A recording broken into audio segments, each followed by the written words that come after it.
దినోత్సవం సందర్భంగా జూన్ 2న ప్రజలకు శుభవార్తలు చెప్పేందుకు తెలంగాణ ప్రభుత్వం రెడీ అవుతోంది. సొంతింటికల సాకారం చేసుకోవడం కోసం ఎదురుచూస్తున్న పేదలు, కొత్త పెన్షన్ల కోసం ఎదురుచూస్తున్న వారు, విద్యార్థులు, ప్రభుత్వ ఉద్యోగులు, పెన్షనర్లు, ఉద్యోగులు, నిరుద్యోగులు ఇలా అన్ని వర్గాలకు శుభవార్త చెప్పడానికి రేవంత్ సర్కార్ సమాయత్తమవుతోంది.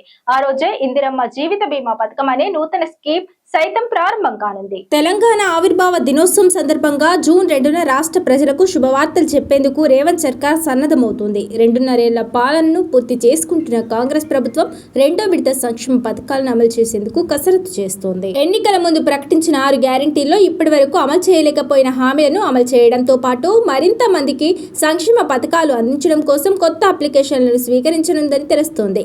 2 లక్షల కొత్త పింఛన్లు, ఇందిరమ్మ కుటుంబ జీవిత బీమాతో పాటు ప్రభుత్వ ఉద్యోగులకు నగదు రహిత వైద్య చికిత్స లాంటి కీలక నిర్ణయాలను జూన్ 2న ప్రకటించనున్నారని సమాచారం. త్వరలో యాదగిరిగుట్టలో జరిగే కేబినెట్ భేటీలో దీనికి సంబంధించిన విధి విధానాలను ఖరారు చేయనున్నారని తెలుస్తోంది.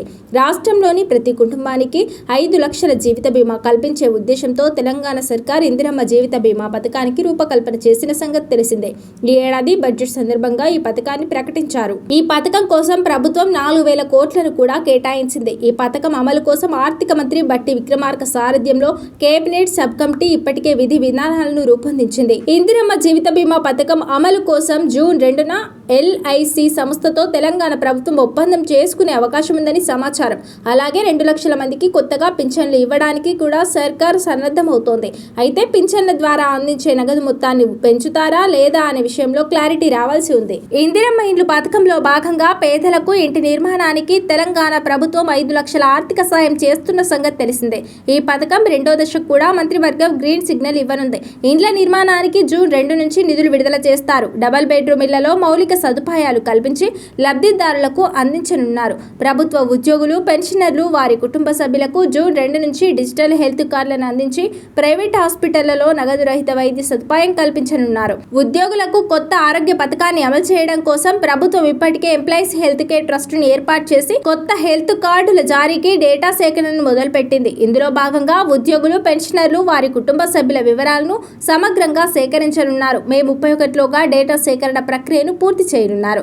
అలాగే వచ్చే విద్యా సంవత్సరం నుంచి ప్రభుత్వ ఇంటర్ కాలేజీల్లోనూ మధ్యాహ్న భోజనం పథకాన్ని అమలు చేయనున్నారు. క్రమంగా ఇంటర్ విద్యార్థులకు అల్పాహారం కూడా అందిస్తారు. వచ్చే విద్యా సంవత్సరం నుంచి ప్రతి నియోజకవర్గంలోనూ ఒక మోడల్ స్కూల్ ప్రారంభించడానికి తెలంగాణ సర్కార్ తీవ్రంగా కృషి చేస్తోంది. రైతుల ఆదాయం రెట్టింపు చేసే లక్ష్యంలో భాగంగా కేంద్రం ప్రతి సంవత్సరం పీఎం కిసాన్ సమ్మాన్ నిధి స్కీమ్ ద్వారా 6,000 రూపాయలు అందిస్తున్న సంగతి తెలిసిందే. ఇప్పటి వరకు 22 విడతల్లో నిధులు విడుదలయ్యాయి. ఇప్పుడు 23వ విడత డబ్బుల కోసం రైతులు ఎదురు చూస్తున్నారు. ఈ క్రమంలో కీలక అప్డేట్ వచ్చింది. రైతులకు జూన్ 2026లో డబ్బులు జమ చేసే అవకాశం ఉంది. అయితే ఈ కేవైసీ పూర్తి చేసిన రైతులకు మాత్రమే వస్తాయి. మరి ఆ వివరాలు ఒకసారి చూద్దాం. దేశవ్యాప్తంగా కోట్లాది మంది రైతులు పీఎం కిసాన్ 23వ విడత నిధులు ఎప్పుడు ఇస్తారనే విషయంపై ఆతృతగా ఎదురు చూస్తున్నారు. పీఎం కిసాన్ సమ్మాన్ నిధి యోజన లబ్ధిదారులైన రైతులకు ప్రతి సంవత్సరం 3 విడతల్లో 2,000 చొప్పున కేంద్ర ప్రభుత్వం నేరుగా బ్యాంకు ఖాతాల్లో జమ చేస్తున్న సంగతి తెలిసిందే. ఇప్పటి వరకు 22 విడతల్లో నిధులను రైతుల ఖాతాల్లో జమ చేశారు. 2026 మార్చి 13వ తేదీన అస్సాంలోని గువాహటి వేదికగా ప్రధానమంత్రి నరేంద్ర మోదీ 22వ విడత నిధులను విడుదల చేశారు. 9 కోట్లకు పైగా రైతుల ఖాతాల్లో 2,000 చొప్పున జమ చేశారు. అయితే ఈ నిధులు విడుదలై 2.5 నెలలు పూర్తయిన క్రమంలో రైతులు 23వ విడత ఎప్పుడు విడుదల చేస్తారోనని తెలుసుకునే ప్రయత్నాలు చేస్తున్నారు. పీఎం కిసాన్ పథకం ద్వారా రైతుల ఖాతాల్లో ఇప్పటి వరకు జమ చేసిన విడతల వారి వివరాలను గమనిస్తే పీఎం కిసాన్ 23వ విడత నిధుల విడుదల జూన్, జూలై 2026లో ఉంటుందని తెలుస్తోంది. గతంలో చాలా సార్లు జూన్, జూలై సమయాల్లోనే ఇచ్చారు. అయితే ఈ విషయంపై ప్రభుత్వం నుంచి, వ్యవసాయ శాఖ నుంచి ఎలాంటి అధికారిక ప్రకటన ఇప్పటి వరకు రాలేదు. కానీ నిధుల విడుదలకు కొద్ది రోజుల ముందు తేదీని ప్రకటిస్తూ వస్తున్నారు. దీంతో వచ్చే నెల జూన్ 2026లోనే 23వ విడత నిధులు విడుదల చేస్తారని రైతులు అంచనా వేస్తున్నారు. డైరెక్ట్ బెనిఫిట్ ట్రాన్స్ఫర్ ద్వారా రైతుల బ్యాంకు ఖాతాల్లోనే నేరుగా 2,000 రూపాయల చొప్పున జమ చేస్తారు. అర్హత గల రైతులకు ప్రతి సంవత్సరం 6,000 రూపాయల పెట్టుబడి సాయం అందిస్తారు. అయితే రైతులు ఈ కేవైసీ తప్పనిసరిగా పూర్తి చేయాలని కేంద్ర వ్యవసాయ శాఖ స్పష్టం చేస్తోంది. పీఎం కిసాన్ స్కీమ్ కింద 23 మూడో విడత నిధులు అందుకోవాలనుకునేవారు ఈకేవైసీ పూర్తి చేసి ఉండాలని యోచిస్తోంది. ఈకేవైసీ పూర్తి చేయకపోతే వారికి 2,000 అందవని స్పష్టం చేసింది.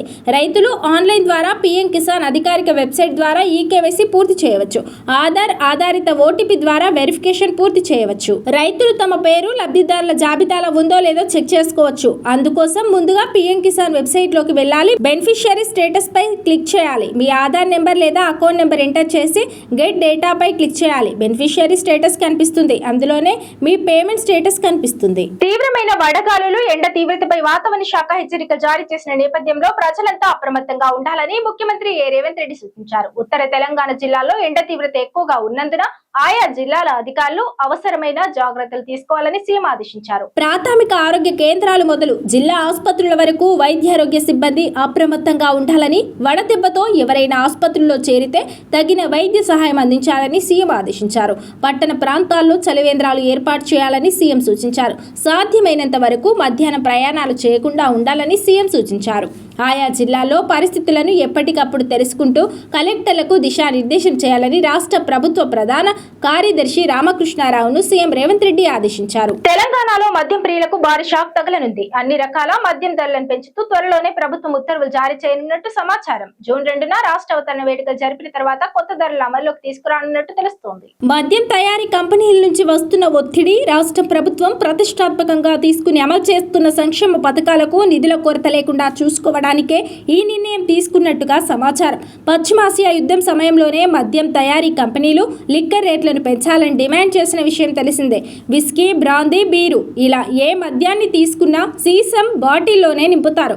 మార్కెట్లో దొరికే బీరు ధరలో దాదాపు 40%, విస్కీ, బ్రాందీ రేట్లలో దాదాపు 20% సీసాల తయారీ ఖర్చే ఉంటుందని సమాచారం. అయితే సీసం బాటిళ్ల తయారీ కోసం గాజు ఫర్నేస్లను నిరంతరం మండించాల్సి ఉంటుంది. దీనికి గ్యాస్ తప్పనిసరి. ప్రస్తుతం భారత్ సహజ వాయు అవసరాల కోసం ఎక్కువగా ఖతార్పై ఆధారపడి ఉంటుంది. 40% సహజ వాయువులను ఈ దేశం నుంచే దిగుమతి చేసుకుంటుంది. ఇటువంటి పరిస్థితుల్లో మొదలైన మిడిల్ ఈస్ట్ యుద్ధంతో గ్యాస్ సరఫరాలో ఆటంకాలు ఏర్పడ్డాయి. ఈ పరిణామం గాజు బాటిళ్ల ఉత్పత్తి పరిశ్రమలపై ప్రభావం కనబరుస్తున్నాయి. ఇప్పటికే కమర్షియల్ గ్యాస్ ధరలు పెరిగిన నేపథ్యంలో గాజు బాటిళ్ల తయారీ ఖర్చు 15 నుంచి 20% వరకు పెరిగినట్టు సమాచారం. దీనికి షిప్పింగ్ ఛార్జీలు అదనం. ఈ క్రమంలోనే మద్యం ధరను పెంచాలన్న డిమాండ్ ముందుకొచ్చింది. మరోవైపు ప్రజాప్రభుత్వం ప్రతిష్టాత్మకంగా తీసుకుని పలు సంక్షేమ పథకాలను అమలు చేస్తున్న విషయం తెలిసిందే. అయితే గత బీఆర్ఎస్ ప్రభుత్వం లక్షల కోట్ల రూపాయల అప్పులు చేయడంతో రాష్ట్రానికి వస్తున్న ఆదాయంలో సింహభాగం వడ్డీలు చెల్లించడానికే సరిపోతోంది.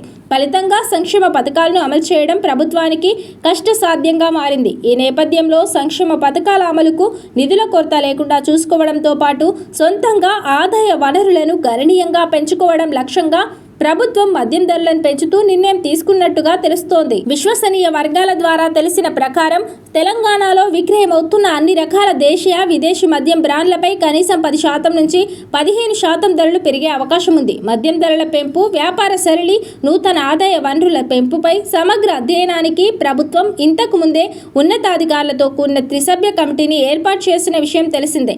ఈ కమిటీ ఆంధ్రప్రదేశ్, మహారాష్ట్ర, కర్ణాటకల్లో అమల్లో ఉన్న మద్యం ధరలు, అక్కడి పన్నుల విధానాన్ని క్షుణ్ణంగా అధ్యయనం చేసింది.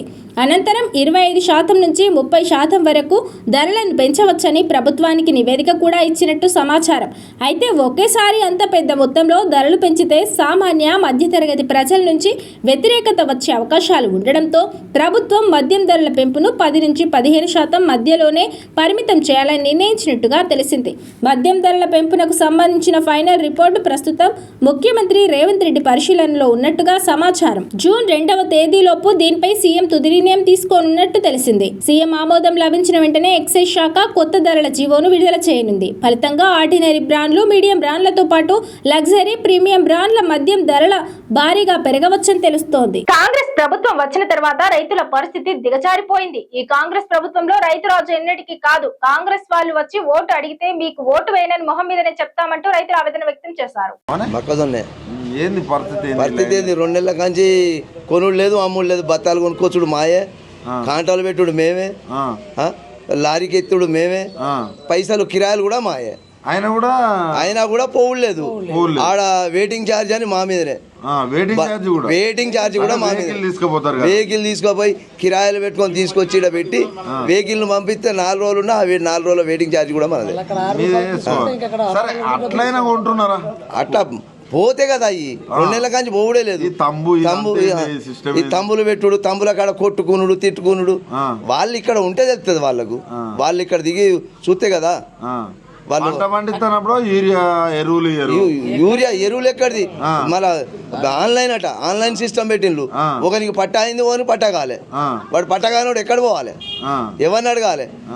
పట్టా అయినోడు వానికే సరిపోతాండే. ఎకరానికి 2 బత్తాలు 3 బత్తాలు ఇస్తే వానికే సరిపోతాండే. వీడు కానివాడు ఎటు పోవాలి? ఏం చేయాలి? అక్కడ ఆ ఇబ్బంది, ఇక్కడ ఈ ఇబ్బంది. కాంగ్రెస్ వచ్చిన తర్వాత మీ రైతుల పరిస్థితి ఎట్లా ఉంది? కాంగ్రెస్ వచ్చినాక ఇంకా దీనంగా దిగజారిపోయింది. రైతులు మొత్తం ఇక్కడ రాజెక్కడిది. రైతే పిచ్చకుంటోడు అయిపోయాడు. ఇంకా రైతు రాజెక్కడైతాడు. రైతు రాజు ఎన్నడు కాదు. పెద్ద పెద్ద మాటలు చెప్తా ఉంటారు. చెప్తారు వాళ్ళు. రైతులకు ఆత్మగౌరవం ఉండాలి, 15,000 ఇస్తామన్నారు. ఎక్కడ 15,000 ఎక్కడిది? 15,000 ఎక్కడ? 6,000 ఇస్తాడు. 6,000 కూడా 2 సార్లు గెలిచినాక ఒకసారి వేసిండు, మొన్న ఒకసారి వేసిండు, అంతే. అవి కూడా రావట్లేవు. అదే అవి కూడా అవి కూడా వచ్చుడు ఎక్కడిది? రుణమాఫీ 2 లక్షలు అయినా? రుణమాఫీ 2 లక్షలు అయినోనికి అయినాయి. 100% అయిందట కదా. 100% ఎక్కడ? ఎవడు వాళ్ళు చేసింది? కానోడు ఉన్నాడు, అయినోడు ఉన్నాడు. దేవుళ్ళ మీద ఒట్టేసిండు కదా వాళ్ళు. గట్టినే ఎత్తారు. ప్రభుత్వం ఏంది? దొంగ ప్రభుత్వం అది అసలే. గట్లున్నది. ఏం చేస్తాం? లక్ష్మీనరసింహస్వామి మీద ఒట్టు అంటాడు, అన్ని సాముల మీద, శ్రీరాముని మీద ఒట్టు అంటాడు. అన్ని సాముల మీద ఒట్లు పెట్టుకుంటారు వాళ్ళు. ఎందుకంటే గెలవాలి. గెలిచినాక మార్పు అన్నారు. మార్పు ఎక్కడదన్నా? మార్పు లేదు, చేర్పు లేదు, అంతే సంగతులు. అయిపోయింది. కేసీఆర్ ఉన్నప్పుడు 10 రూపాయలు తిన్నా పని అయింది. 10 రూపాయలు తిన్నా పని అయింది. ఆ ప్రభుత్వం పనిచేసింది. ఈ ప్రభుత్వం పనిచేయలే. ఏం చేస్తారు మరి? పొద్దున్నే మళ్ళీ కేసీఆర్ మీదనే అదొకటి. ఇప్పుడు ఏసుడు కూడా మళ్ళీ కేసీఆర్కే ఓటు. కాంగ్రెస్ కు ఏసుడు వేసినోడు వాడు పిచ్చకుంటాడు. కాంగ్రెస్ కు ఓటు అన్నాడు పిచ్చకుంటాడు వాడు. ఇప్పుడు కాంగ్రెస్ వాళ్ళు వచ్చి ఓటు అడిగితే ఏం చెప్తా? ఎవరు? నేనా? నీకు ఓటు వేయను అంట. ఎందుకు అంటే నాకు చేసిన మోసానికి ఏసుడే తప్పు. కోటి మందిని కోటీశ్వరాలను చేస్తా అంటాడు. ఎక్కడ ఏం చేసిండు? ఎవరికి ఏం చేసిండు? ఏది తులం బంగారం ఎవరికి ఇచ్చిండు? ఇప్పుడు ఒక పాప పుట్టాలంటే 9 నెలల ప్రాసెస్ ఉంటది, నాకు కొంచెం టైం ఇయ్యరు అంటాడు. ఎవరకు? ఆయన ఇప్పుడు ఎందుకు? కొత్త సంవత్సరమా? కొత్తగా పెళ్లి చేసుకున్నది? కొత్తగా పెళ్లి చేసుకున్నాడా? కొత్తగా వచ్చినా నేను అంటుండు. అదే కొత్తగా పెళ్లి చేసుకొని పొయ్యి పెట్టుకొని తింటాడు. ఏది మన రాష్ట్రం విడదీసి తీసుకొచ్చి ఆడ పెట్టి, ఉన్న రాష్ట్రాన్ని విడదీసి తెచ్చి ఆడబెట్టి బాగు చేసిందని కేసీఆర్ చేసి మరి ఆయన ఏమంటుండే, ఎక్కడ నన్ను అప్పన్న తెచ్చిద్దామంటే ఆయన దొంగను చూసినట్టు చూస్తారా అంటారు. మరి ఏం చేయంటావు? దొంగను చూసినట్టు చూస్తాను అంటే చూడకపోతే ఏం చేస్తారు మరి? ఎక్కడికైనా పోతే చెప్పులు చూసే నన్ను దొంగను చూసినట్టు చూస్తారు, ఎవరు అప్పు కూడా ఇస్తలేరు అంటారు. మరి ఏం చేయండి? అప్పు కూడా ఇస్తలేరు అంటే ఏం చేస్తావు? చూడవాలి చెప్తుంది అది. నువ్వు చేసే పనులు కాసి ఉంటున్నాయి. నువ్వు చేసే పనులను బట్టే కదా చేసేది. మార్పు అన్నారు. ఎంత మంచిగా ఉంది మార్పు మంచిగా ఉన్నది. సూపర్ డెవలప్ చేసి. ఇంకో 5 ఏళ్ళు ఉంటా అంటాడు. ఉంటే రైతులు ఇంకా 5 ఏళ్ళ ఉంటే పరిస్థితి రైతులు అమ్ముకోపోవాల్సిందే. భూములు అమ్ముకోపోవాల్సిందే. పంటలు పండే ఇక ఈ ఆన్లైన్ చేసుడు, అది చేసుడు, ఇది చేసుడు, వాళ్ళు రైతులు అమ్ముకోవాల్సిందే. తప్పది. ఇబ్బంది ఉంది. అయితే చాలా ఇబ్బంది. ఇది వరల్డ్ బులెటిన్. మరో బులెటిన్ లో మళ్ళీ కలుద్దాం. Stay and TS 24 news.